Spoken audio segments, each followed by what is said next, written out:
Hello everyone, welcome you all in your own channel learn everything. So ਅਸੀਂ ਕਰ ਰਹੇ ਸੀ ਐਪਲੀਕੇਸ਼ਨ ਆਫ ਡੈਰੀਵੇਟਿਵਸ। ਨੈਕਸਟ ਇਹਦੇ ਵਿੱਚ ਆਪਾਂ ਦੇਖਾਂਗੇ, ਪਹਿਲਾਂ ਆਪਾਂ ਪ੍ਰੀਵੀਅਸ ਵੀਡੀਓ 'ਚ ਤਾਂ ਕੁਝ ਕੁਐਸਚਨਸ ਦੇਖੇ ਹੀ ਸੀਗੇ ਮੈਕਸਿਮਮ ਮਿਨੀਮਮ ਦੇ, ਹੁਣ ਵੀ ਆਪਾਂ ਕੁਝ ਬਸ ਕੁਐਸਚਨਸ ਪ੍ਰੈਕਟਿਸ ਕਰਾਂਗੇ। Absolute maximum and minimum value, ਠੀਕ ਹੈ, ਇੰਟਰਵਲ ਦੇ ਵਿੱਚ ਫਾइंड आउट करनी है। एक्स की पावर 50 माइनस एक्स की पावर 20 इंटरवल है 0 तो 1। पहले डेरीवेटिव कर दो। 50 मोरे आ गया एक्स की पावर 49 माइनस 20 मोरे आ गया एक्स की पावर 19। डेरीवेटिव रखना इक्वल टू 0, ठीक है। 10 एक्स की पावर 19 कॉमन आ गया, विच आ गया 5 एक्स की पावर 30 माइनस आ गया 2। सो इत्थों एक्स के पॉइंट्स निकल जाएंगे, इनू इक्वल टू 0 रखांगे तो इत्थे एक इनू इक्वल टू 0 रखांगे तो 2/5 की पावर 1/30। ये दो पॉइंट्स आ गए तो तुहानूं पता सी करना ना पॉइंट्स से बस ए वाली वैल्यू पुट करें। एक्स आ पहला 0 ते 0 पुट किया 0 आ गया। फिर एक्स की वैल्यू तुहानूं 2/5 दित्ती है, उहदे ते पता करना 2/5 पुट कर दो। 2/5 की पावर 50 2/5 पावर 1/30 ये तो पता करना, ठीक है। यानी 2/5 पावर 1/30 ये पावर कितना आ गया अगे 50, है ना। ये चीज़ है 5/3 बच जाएगा। सो ये मतलब एक्स दे पॉइंट पुट करने वाले इतने एक 0 पहला पुट कर दिता। फिर किहड़ा पॉइंट इंटरवल च बच गया 1। प्रीवियस वीडियो भी तुहानूं वैसे दस चुकी हैं। सो एक्स मैक्सिमम वैल्यू तो मिनीमम वैल्यू असीं इदां फाइंड करदे आ। मैक्सिमम किहड़ी आई तो मिनीमम किहड़ी आई। ये मैक्सिमम आ गई, मिनीमम जिहड़ी वध आई वो मैक्सिमम, जिहड़ी घट आई वो मिनीमम, ठीक है। नैक्सट इधर देखो ये वाला, सब तो पहले डेरीवेटिव करोगे, डेरीवेटिव इक्वल टू 0 रखोगे, एक्स का पॉइंट निकल गया। हुण वो वाला पॉइंट इस फंक्शन च लाई करवाना, फिर आ वाला पॉइंट जो इंटरवल दिते वो भी लाई करवाने, तीनों लाई कराते। ये तो मैक्सिमम वैल्यू देखो, एब्सोल्यूट मैक्सिमम वैल्यू कितनी आई है 8, ठीक है। तो मिनीमम सब तो मिनीमम जी आई है वो आई है -10। सिंपल है, एब्सोल्यूट मैक्सिमम मिनीमम कुछ ज़्यादा औखा नहीं। सिमिलरली एफ एक्स दिता होया, इंटरवल दिते हुए डेरीवेटिव करो, डेरीवेटिव ने इक्वल टू 0 रखिया, उतो एक्स दी वैल्यूज़ आ गई +1 -1। तो हुण तुसीं वो सारे पॉइंट देख लो। 3 ते फंक्शन च पुट करो, -3 भी पुट करना, ए 1, -1 ये भी पुट करने, सारे इस फंक्शन च पुट करने। हुण मैक्सिमम वैल्यू कितनी आ गई 18, मिनीमम कितनी आ गई -18, वो तुहाडियां मैक्सिमम मिनीमम वैल्यू हो गई। यदि फंक्शन दिता डेरीवेटिव है इक्वल टू 0 रखिया, तो एक्स के पॉइंट्स निकल देंगे किहड़े किहड़े आए -1/3 ते 2। सो -1/3 2 ये सारे पॉइंट्स जिहड़े आ ਇਹਦੀ रेंज नहीं गिवन हैगी। एक मिनट देख लो, ਇਹਦੀ रेंज गिवन होएगी ਤੁਹਾਨੂੰ 1 तो 10 ਕਿਹੜਾ ਸਮ ਹੈਗਾ, एक minute wait. x³ - 5/2 x², yes this one 0 तो 3 ਦੇ ਵਿਚਕਾਰ। ओके 0 तो 3 ਦੇ ਵਿਚਕਾਰ ਤੁਸੀਂ ਲੈਣੇ ਆ। 0 ਆ ਗਿਆ, 3 ਆ ਗਿਆ, ਇੱਕ ਸਾਡੇ ਕੋਲ ਵੈਲਿਊ 2 आई, एक -1/3। ਇਹ ਸਾਰੀਆਂ ਵੈਲਿਊਜ਼ ਤੁਸੀਂ ਪੁੱਟ ਕਰ ਦੇਣੀਆਂ, ठीक है ना। वो रेंज के भी ध्यान रखना। हुण मेरे को इंटरवल इत्थे जिहड़े सीगे वो सीगे 0 तो 3, इसलिए मैं 0 तो 3 के विचकार -1/3 नहीं होंदा, इसलिए वो नहीं लेना।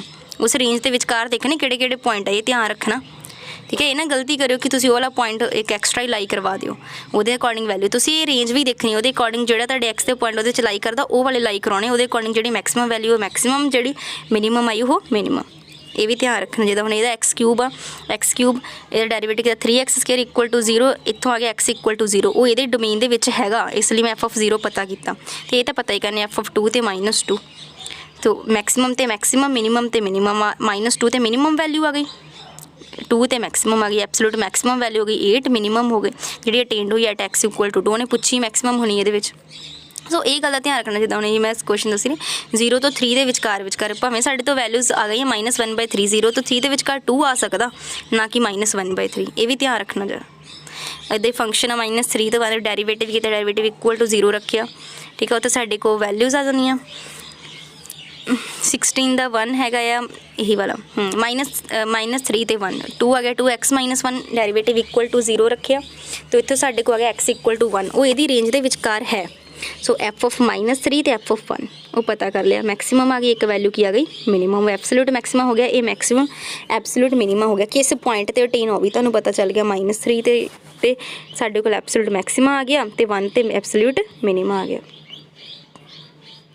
ये हैगा, आप कर लेना। sin x + cos x, derivative किया cos x - sin x equal to 0 implies to tan x, मतलब इनू करोगे cos x equal to sin x आ जाएगा ना, sin अपॉन cos tan हो जाता, tan x इक्वल टू आ गया 1, tan x इक्वल टू 1 कितना होंदा π/4, 0 ਤੋਂ ਪਾਈ ਦੇ ਵਿਚਕਾਰ π/4 ਜਿਹੜਾ ਆ ਜਾਏਗਾ। ਠੀਕ ਹੈ, ਸੋ ਅਸੀਂ 0 ਤੋਂ ਵੀ ਪਤਾ ਕਰ ਲਿਆ, ਫੰਕਸ਼ਨ 0 'ਚ ਵੀ ਪਤਾ ਕਰ ਲੈਣਾ, ਜਿਹੜਾ ਪੁਆਇੰਟ ਸਾਡਾ π/4 ਹੈ ਉੱਤੇ ਵੀ ਅਤੇ ਪਾਈ 'ਤੇ ਵੀ। ਜੇ ਤੇ ਮੈਕਸਿਮਮ ਵੈਲਿਊ ਆਈ ਉਹ ਮੈਕਸਿਮਮ ਹੋ ਜਾਣਾ, ਜੇ ਤੇ ਮਿਨੀਮਮ ਵੈਲਿਊ ਆਈ ਉਹ ਮਿਨੀਮਮ ਹੋ ਜਾਣਾ। ਕਲੀਅਰ, ਇਹ ਐਬਸੋਲੂਟ ਮੈਕਸਿਮਾ ਤੇ ਐਬਸੋਲੂਟ ਕੀ ਹੋ ਗਿਆ, ਮਿਨੀਮਮ। ਇਹ ਦੇ ਦਿੱਤੇ ਆ ਡੈਰੀਵੇਟਿਵ ਪੂਰਾ, ਦੇਖੋ ਕਾफ़ी ਲੰਬਾ ਹੋ ਜਾਏਗਾ। ਡੈਰੀਵੇਟਿਵ ਇਕੁਅਲ ਟੂ 0 ਕਰਕੇ 1 ਆ ਗਿਆ। ਠੀਕ ਹੈ, ਸੋ 1 ਆ ਗਿਆ, ਇਹਦਾ ਡੋਮੇਨ ਦਿੱਤੀ, ਹਾਂ ਇਹਦੇ ਵਿਚਕਾਰ ਹੀ ਆ, 1 ਤੋਂ 2 ਦੇ ਵਿਚਕਾਰ 1 ਆਉਂਦਾ ਨਾ, ਸੋ 3 ਪੁਆਇੰਟਸ 'ਤੇ ਪਤਾ ਕਰ ਲੈਣਾ ਸੀ। 0 'ਤੇ ਵੀ f(0) ਵੀ ਪਤਾ ਕਰ ਲੈਣਾ, 0 ਪੁੱਟ ਕਰਕੇ f(1) ਵੀ ਅਤੇ f(2) ਵੀ। ਜੇ ਤੇ ਮੈਕਸਿਮਮ ਵੈਲਿਊ ਐਬਸੋਲੂਟ ਮੈਕਸਿਮਮ, ਜਿਹੜਾ ਮਿਨੀਮਮ ਆਇਆ ਉਹ ਮਿਨੀਮਮ। ਸਿਮਿਲਰਲੀ ਇਹ ਮਤਲਬ ਹੁਣ ਤਾਂ ਕਾਫੀ ਮੈਂ ਦੱਸ ਦਿੱਤਾ, ਡੈਰੀਵੇਟਿਵ ਇਕੁਅਲ ਟੂ 0 ਰੱਖ ਕੇ ਪੁਆਇੰਟਸ ਕੱਢੇ ਜਾਣੇ, ਜੋ ਪੁਆਇੰਟ ਉਹਦੀ ਡੋਮੇਨ ਦੇ ਵਿਚਕਾਰ ਹੈਗੇ ਆ। ਠੀਕ ਆ, ਤਾਂ ਉਹ ਤੁਸੀਂ ਲੈ ਲੈਣੇ ਆ ਅਤੇ ਉੱਥੇ ਪੁੱਟ ਕਰਕੇ ਦੇਖੀ ਜਾਣਾ ਕਿਹੜਾ ਮੈਕਸਿਮਮ ਕਿਹੜਾ ਮਿਨੀਮਮ। ਪ੍ਰੈਕਟਿਸ ਤੁਸੀਂ ਕਰਨੀ, ਤਾਂ x + sin 2x ਇੱਧਰ ਜ਼ਿਆਦਾ ਸਮ ਆਉਂਦੇ ਆ। ਡੈਰੀਵੇਟਿਵ ਕਰੋ। ਠੀਕ ਹੈ, 1 ਇੱਥੇ 2 cos 2x equal to -1 cos 2x equal to -1/2, ਇੱਥੋਂ ਹੋ ਜਾਂਦਾ cos 2π/3 4π/3, x ਆ ਗਿਆ π/3 ਜਾਂ 2π/3, ਬਟ ਇਹਦੀ ਰੇਂਜ ਦੇਖੋ 0 ਤੋਂ 2π, ਕੀ ਇਹਦੇ ਵਿਚਕਾਰ π/3 ਜਾਂ 2π/3 ਆਉਂਦੇ ਆ, ਉਹਦੇ ਅਕੋਰਡਿੰਗ ਤੁਸੀਂ ਲੈਣਾ। ਠੀਕ ਹੈ, ਆ ਜਾਂਦੇ ਆ। ਸੋ 0 ਤੇ ਵੀ ਪਤਾ ਕਰ ਲਿਆ, π/3 ਤੇ ਵੀ 2π/3 ਤੇ ਵੀ, ਤੇ ਲਾਸਟ 2π, ਦੋ ਤਾਂ ਇਹਦੇ ਦਿੱਤੇ ਸੀ ਨਾ 0 ਤੋਂ 2π, ਉਹ ਵੀ ਪਤਾ ਕਰਨੇ ਸੀ। ਬਾਕੀ ਇਹ ਵੀ ਦੋਨੀ π/3 2π/3 ਵਿਚਕਾਰ ਹੀ ਹੁੰਦੇ ਇਹਦੇ। ਜੇ ਕਿਸੇ ਨੂੰ ਇੱਦਾਂ ਭੁਲੇਖਾ ਲੱਗੇ ਨਾ, ਤੁਸੀਂ ਇੱਦਾਂ ਕਰ ਲਿਆ ਕਰੋ, 0 2π ਮਤਲਬ 360, π/3 ਮਤਲਬ 180/3 ਮਤਲਬ ਕਿ 60, 2π/3 ਮਤਲਬ 2 × 180/3 ਯਾਨੀ 120। ਸੋ ਇਹਦੇ ਵਿਚਕਾਰ ਹੀ ਆ ਰਹੇ ਦੋਨੇ। ਪਾਈ ਨੂੰ ਤੁਸੀਂ 180 ਪੁੱਟ ਕਰਕੇ ਦੇਖ ਲਿਆ ਕਰੋ। ਸੋ ਉਹਦੇ according maximum value maximum, minimum minimum, both maximum minimum, interval 0 3 again derivative equal to 0, x the value ਆ ਗਈ 2, ਸੋ x ਦੀ ਵੈਲਿਊ 2 ਇਹਦੇ ਵਿੱਚ ਆ ਰਹੀ ਆ। ਸੋ 0 ਤੇ 3 ਤੇ 2 ਤੇ ਪਤਾ ਕਰ ਲਓ, 0 3 2 ਫੰਕਸ਼ਨਸ 0 ਪੁੱਟ ਕਰਨਾ, 2 ਪੁੱਟ ਕਰਨਾ, 3 ਪੁੱਟ ਕਰਨਾ। -39 ਇੱਕ ਵਾਰੀ ਆਂਸਰ ਆਇਆ, ਉਹ ਮਿਨੀਮਮ ਵੈਲਿਊ ਹੋ ਗਈ। ਤੋ 25 ਤੇ 16 ਮੈਕਸਿਮਮ ਹੋ ਗਈ 25, ਸੌਰੀ f(0) ਆ ਗਿਆ 25, 2 ਤੇ ਆ ਗਿਆ -39 ਐਂਡ 16, ਸੋ ਮੈਕਸਿਮਮ ਇੱਥੇ 25 ਆਣੀ ਸੀ। ਠੀਕ ਹੈ, ਥੋੜ੍ਹਾ ਜਿਹਾ ਕਰ ਲਿਓ ਸੀ। ਇਹਦੀ ਮੈਕਸਿਮਮ ਵੈਲਿਊ ਇੰਟਰਵਲ ਦੇ ਵਿੱਚ ਡੈਰੀਵੇਟਿਵ ਇਕੁਅਲ ਟੂ 0, ਅਤੇ ਡੈਰੀਵੇਟਿਵ ਇਕੁਅਲ ਟੂ 0 ਰੱਖ ਕੇ ਅਸੀਂ ਅਗੇਨ ਪੁਆਇੰਟਸ ਪਤਾ ਕਰਨੇ ਆ, +-2, ਪਰ ਤੁਹਾਨੂੰ ਪਤਾ ਇਸ ਇੰਟਰਵਲ ਦੇ ਵਿਚਕਾਰ ਸਿਰਫ 2 ਹੀ ਆਉਂਦਾ, ਮਾਈਨਸ ਵਾਲਾ ਨਹੀਂ ਲੈਣਾ, ਕਿਉਂਕਿ ਇੰਟਰਵਲ ਨੂੰ ਦਿੱਤੇ ਹੋਏ ਆ 1 ਤੇ 3 ਇਹਦੇ। ਸੋ ਉਹੀ ਪੁਆਇੰਟ ਲਵਾਂਗੇ ਜਿਹੜਾ ਉਹਦੇ ਇੰਟਰਵਲ ਦੇ ਵਿਚਕਾਰ। ਸੋ 1 2 3 ਤੇ ਵੈਲਿਊ ਪਰ 85 75 89, ਮੈਕਸਿਮਮ ਵੈਲਿਊ ਕਿੰਨੀ ਆ ਗਈ ਸਾਡੇ ਕੋਲ 89। ਠੀਕ ਹੈ, ਓਕੇ, ਇੱਥੇ x ਇਕੁਅਲ ਟੂ 3 ਤੇ। ਸਿਮਿਲਰਲੀ ਨੈਕਸਟ ਕੁਐਸਚਨ 'ਚ ਵੀ ਇੱਦਾਂ ਹੀ, ਇੱਥੇ x +-2 ਆਇਆ, ਬਟ ਇਸ ਇੰਟਰਵਲ ਦੇ ਵਿਚਕਾਰ ਸਿਰਫ -2 ਆਉਂਦਾ, ਸਿਰਫ ਤੁਸੀਂ -2 ਤੇ ਵੈਲਿਊ ਫਾਈਂਡ ਕਰਨੀ। ਇਸ ਇੰਟਰਵਲ 'ਤੇ ਤਾਂ ਫਾਈਂਡ ਕਰਨੀ ਹੁੰਦੀ, ਉਹ ਜਿਹੜਾ ਇਹ ਪੁਆਇੰਟ ਆਉਂਦਾ ਉਹ ਇਹਨਾਂ ਵਿਚਕਾਰ ਲੈਣਾ ਹੁੰਦਾ। ਸੋ -2 ਇਹਦੇ ਅਕੋਰਡਿੰਗ ਮੈਕਸਿਮਮ ਮਿਨੀਮਮ ਵੈਲਿਊ ਆ ਜਾਣੀ ਹੈ। ਮੈਕਸਿਮਮ ਕਿੰਨੀ ਆ ਗਈ 139। ਠੀਕ ਹੈ ਜੀ, ਜਿਹੜੀ ਕਿੰਨੇ 'ਤੇ ਆਈ ਹੈ, x ਇਕੁਅਲ ਟੂ -2 ਤੇ। ਜੇ ਪੁਆਇੰਟ ਆਫ ਪੁੱਛ ਲੈਣਾ, ਉਹ ਪੁਆਇੰਟ ਆ ਜਾਣਾ, ਇਹ ਵੈਲਿਊ ਆ ਜਾਣੀ। ਜੇ ਮੈਕਸਿਮਮ ਪੁਆਇੰਟ ਜਿਹੜਾ ਪੁੱਛ ਲਿਆ ਉਹ ਇੱਥੇ ਆਇਆ, ਵੈਲਿਊ ਕਿੰਨੀ ਆਈ ਉਹ ਦੇਖ ਲੈਣੀ। ਠੀਕ ਹੈ ਜੀ, ਸਮਝ ਆਇਆ, ਕੁਛ ਔਖੇ ਨਹੀਂ ਹੈਗੇ, ਕਰ ਲੈਣਾ। ਠੀਕ ਹੈ, ਜੇ ਵੀਡੀਓ ਪਸੰਦ ਆਈ ਲਾਈਕ ਐਂਡ ਕਮੈਂਟ ਕਰਕੇ ਦੱਸਣਾ। Thanks for watching the video.